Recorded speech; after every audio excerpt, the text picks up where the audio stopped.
तो दोस्तों, क्योंकि रिश्तों के भी रूप बदलते हैं कि आज के एपिसोड की शुरुआत होती है भारती से, जो ये जानकर हैरान रह जाती है कि अंगद ने डीएनए टेस्ट करवाया था। तो अंगद उसको कहता है कि उसने सबका मुंह बंद कराने के लिए टेस्ट तो करवाया, लेकिन रिपोर्ट नेगेटिव निकली है।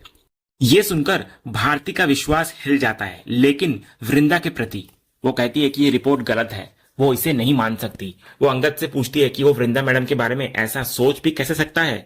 तो अंगद अपनी उलझन और दर्द व्यक्त करता है कि शायद वृंदा उससे इतनी नाराज थी कि उसने ऐसा किया। लेकिन भारती अंगद को शांत करने की कोशिश करती है और कहती है कि वो गुस्से में कुछ भी ऐसा ना बोले जिसके लिए उसे बाद में पछताना पड़े। जब अंगद कहता है कि रिपोर्ट तो गलत नहीं हो सकती ना, तो भारती एक बहुत ही महत्वपूर्ण सवाल करती है, क्या वृंदा मैडम गलत हो सकती हैं? वो अंगद को आईना दिखाती है और पूछती है कि जब वृंदा को पता चलेगा कि उसने बच्चे के पिता का पता लगाने के लिए टेस्ट करवाया तो उस पर क्या बीतेगी। वो उसे याद दिलाती है कि वृंदा उस पर आंख बंद करके विश्वास करती है और वो कागज के टुकड़ों पर अपनी पत्नी से ज्यादा विश्वास कर रहा है। वो कहती है कि रिपोर्ट में गलती हो सकती है, लेकिन वृंदा मैडम गलत नहीं हो सकती। भारती फिर अंगद से अपने दिल से पूछने के लिए कहती है और अपने प्यार पर ध्यान देने की सलाह देती है। वो उसको विश्वास दिलाती है कि ये रिपोर्ट ही गलत है और उसे कोई भी गलत कदम उठाने से रोकती है। इतना बोलकर वो चली जाती है। फिर भारती के जाने के बाद अंगद खुद को यकीन दिलाता है कि रिपोर्ट में गलती हो सकती है, क्योंकि उसकी पत्नी वृंदा ऐसा कभी नहीं कर सकती। इसके बाद वो लैब जाकर पता करने का फैसला करता है, लेकिन ठीक उसी पल उसके फोन पर एक वॉइस नोट आता है। जब वो उसको चलाता है तो उसे विक्रांत की आवाज सुनाई देती है, जहां वो कह रहा होता है, नहीं वृंदा, सबको पता चलेगा तो तुम्हारी बदनामी होगी। इस बात को यहीं दबा देते हैं, तुम्हारे पेट में मेरा बच्चा है और ये सिर्फ तुम जानती हो और मैं जानता हूँ। इसके बाद वॉइस नोट में वृंदा की भी आवाज आती है, जो कह रही होती है, आज नहीं तो कल अंगद को पता चल ही जाएगा, हमें ये बच्चा गिरा देना चाहिए।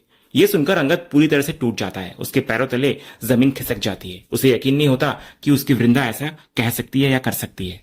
इसी बीच कैबिन के बाहर से विक्रांत और कृपा ये सब कुछ देख रहे होते हैं। विक्रांत कृपा की तारीफ करता है कि उसका एआई से आवाज बदलने का आइडिया कमाल का था, क्योंकि आवाज सच में वृंदा मैडम की लग रही थी।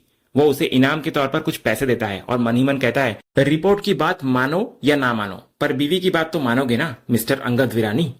उधर अंदर अंगद उस वॉइस नोट के बारे में सोच सोचकर बिखर जाता है। उसे वे सारे पल याद आने लगते हैं जब वृंदा और विक्रांत करीब आए थे, जिससे उसका शक और भी गहरा हो जाता है। तभी इतने में अंगद के कैबिन में विक्रांत और कृपा आते हैं। विक्रांत, जो अंगद की मानसिक स्थिति से वाकिफ है, जानबूझकर उसको छेड़ने लगता है। वो मुस्कुराते हुए कहता है कि कंपनी को एक बड़ा ऑर्डर मिला है, इसलिए ये सबके लिए खुशी का दिन है। कृपा भी कहती है कि वृंदा मैडम बहुत खुश हैं और उन्होंने सबके लिए मिठाई भेजी है।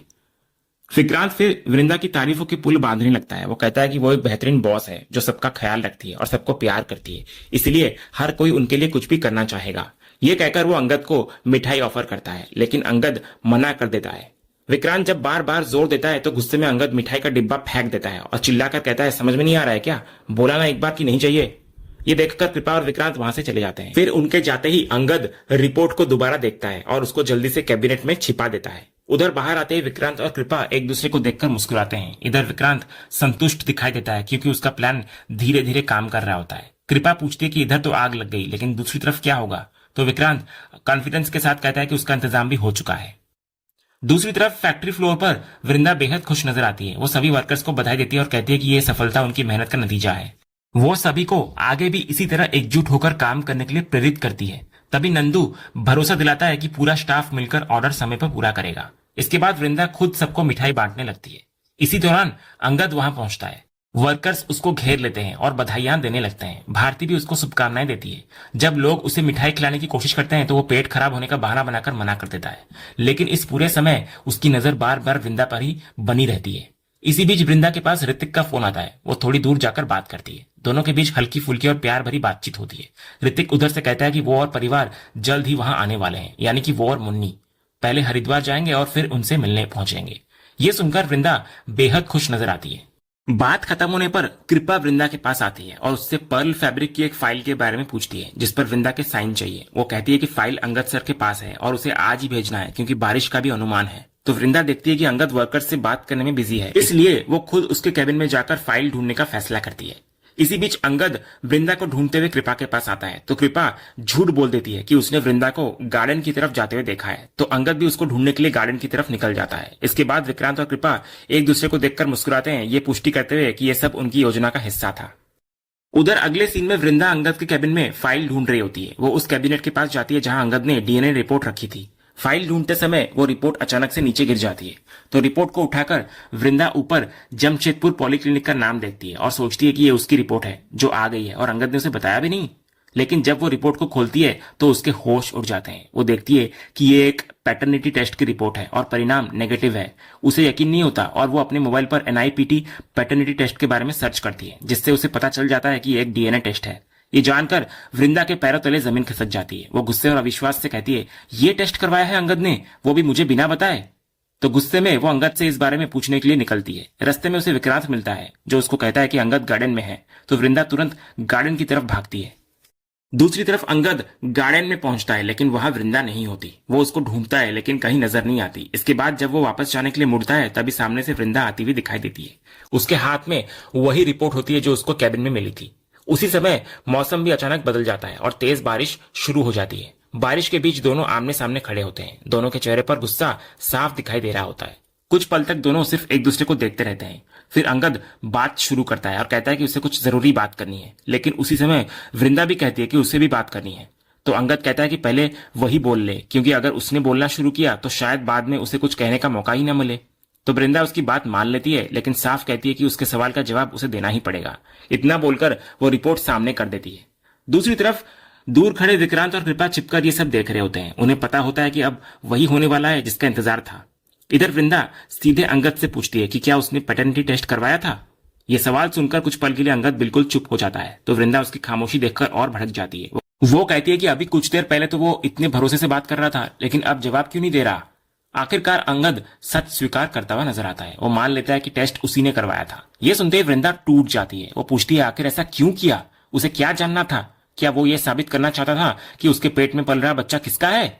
उसकी आवाज में दर्द और विश्वासघात दोनों साफ महसूस होते हैं। अंगद भी इधर अपने मन की बात बाहर निकाल लेता है। वो कहता है कि जब उसने टेस्ट करवाया था तब उसके मन में कोई शक नहीं था, लेकिन रिपोर्ट देखने के बाद उसे लगने लगा कि शायद उसे पहले ही शक करना चाहिए था। यह सुनकर वृंदा जैसे अंदर तक हिल जाती है। जिस इंसान पर उसने सबसे ज्यादा भरोसा किया था वही आज उस पर सवाल उठा रहा होता है। अंगद फिर पूछता है कि अब वो चुप क्यों हो गई, क्या इसीलिए क्योंकि सच्चाई सामने आ गई है। लेकिन वृंदा इस बात को वहीं पर रोक देती है। वो कहती है सच और झूठ की बात बाद में होगी, सबसे पहले वो ये जानना चाहती है कि अंगद ने उसकी जानकारी के बिना इतना बड़ा फैसला कैसे ले लिया। उसको अचानक हॉस्पिटल वाला दिन याद आने लगता है। उसे समझ आ जाता है कि सेकंड ओपिनियन का बहाना सिर्फ एक झूठ था, बल्कि असल मकसद पैटर्निटी टेस्ट करवाना था। यह एहसास होते ही उसका दर्द और बढ़ जाता है। उसकी आंखों में आंसू आ जाते हैं। वो रोते हुए कहती है कि उसने कभी नहीं सोचा था कि अंगद ऐसा कदम उठा सकता है। उसे यह विश्वास ही नहीं हो रहा होता कि अंगद इतनी गिरी हुई हरकत करेगा। लेकिन अंगद भी अब पूरी तरह रिपोर्ट के असर से आ चुका होता है। वो रिपोर्ट सामने रखकर कहता है कि अगर नतीजा नेगेटिव आया है तो वो गिरा हुआ हरकत कैसे कर सकता है। उसके मुताबिक रिपोर्ट साफ कह रही है कि मैच नहीं हुआ। वो बार बार उसी रिपोर्ट को सच मानकर बात करता है। उसका कहना होता है कि उसने खुद अपने सैंपल दिए थे और रिजल्ट सामने है। उसके अनुसार विज्ञान ऐसी बातों में गलत नहीं हो सकता। फिर वो सबसे बड़ा आरोप लगाता है वृंदा पर। वो कहता है कि रिपोर्ट के हिसाब से वृंदा के पेट में पल रहा बच्चा उसका नहीं है। ये सुनते ही वृंदा का सब्र टूट जाता है। उसकी आंखों में दर्द, अपमान और गुस्सा एक साथ दिखाई देता है और अगले ही पल वो अंगद को जोरदार थप्पड़ मार देती है। बारिश लगातार बरस रही होती है और अंगद स्तब्ध खड़ा रह जाता है। वहीं वृंदा गुस्से और नफरत से उसकी तरफ देख रही होती है। और इसी जोरदार थप्पड़, टूटे हुए भरोसे और दोनों के बीच पैदा हुई सबसे बड़ी दरार के साथ आज का यह एपिसोड यहीं पर खत्म होता है। तो दोस्तों, आपको आज के एपिसोड का अपडेट कैसा लगा, अपनी राय हमें कमेंट बॉक्स में जरूर बताएं। अगर आपको आज का ये वीडियो पसंद आया हो तो वीडियो को लाइक और शेयर जरूर करें और ऐसे ही लेटेस्ट एपिसोड के अपडेट जानने के लिए हमारे इस चैनल को सब्सक्राइब करना ना भूलें और बेल आइकन को भी जरूर दबाएं। हम मिलते हैं अगले एपिसोड के अपडेट के साथ। तब तक के लिए धन्यवाद।